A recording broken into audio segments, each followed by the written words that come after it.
बहुत समय पहले शिरडी की शांत और पवित्र धरती पर अचानक ऐसा कहर टूटा जिसने पूरे गांव की खुशियां छीन ली।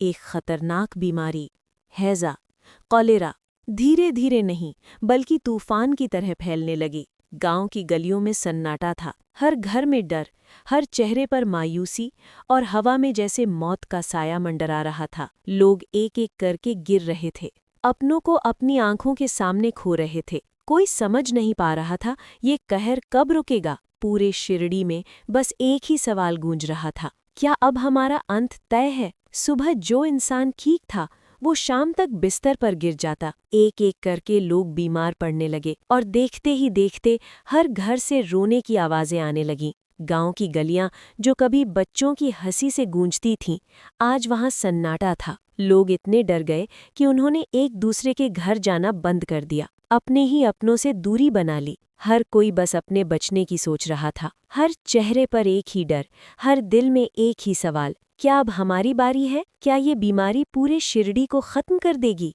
जब इंसान उम्मीद हारने लगा, जब हर दरवाज़ा बंद हो गया, तब सबकी नज़रें एक ही जगह जाकर रुकी, साईं बाबा। क्योंकि उन्हें पता था अगर कोई इस मौत के साए को रोक सकता है तो वो सिर्फ बाबा हैं, जो शांत था, स्थिर था, जिसकी आंखों में डर नहीं बल्कि भरोसा था। और यहीं से शुरू होती है वो कहानी जहां इंसान हार मान चुका था लेकिन आस्था ने चमत्कार कर दिखाया। ये सिर्फ एक कहानी नहीं, ये है विश्वास की ताकत जो मौत के साए को भी पीछे छोड़ सकती है।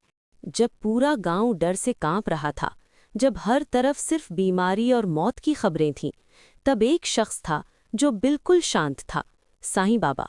ना घबराहट, ना डर, बस एक अजीब सा सुकून उनके चेहरे पर था।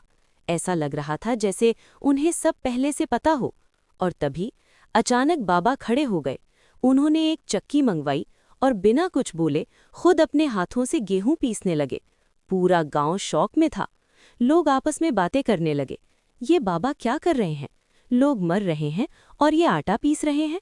किसी को कुछ समझ नहीं आ रहा था।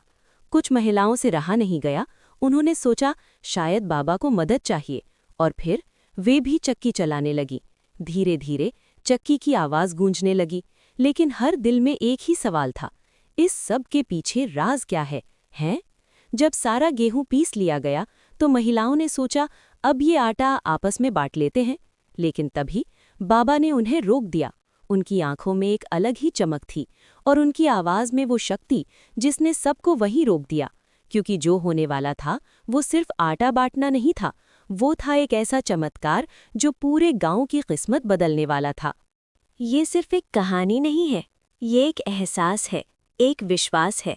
सच्ची आस्था में वो ताकत होती है जो असंभव को भी संभव बना देती है।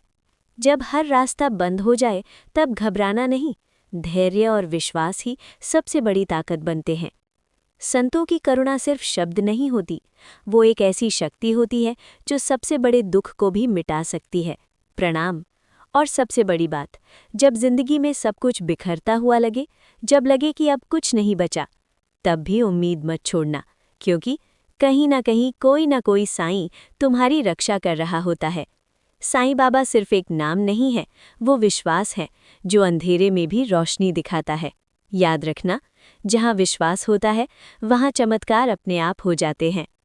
नीम के पेड़ से साईं का संदेश। गुरु का स्थान सबसे ऊंचा है। श्रद्धा रखो, सबूरी रखो, और याद रखो ईश्वर कहीं बाहर नहीं, वो तो हर पल हमारे साथ हैं। सच्चे दिल से याद करो, चमत्कार अपने आप दिखने लगेंगे।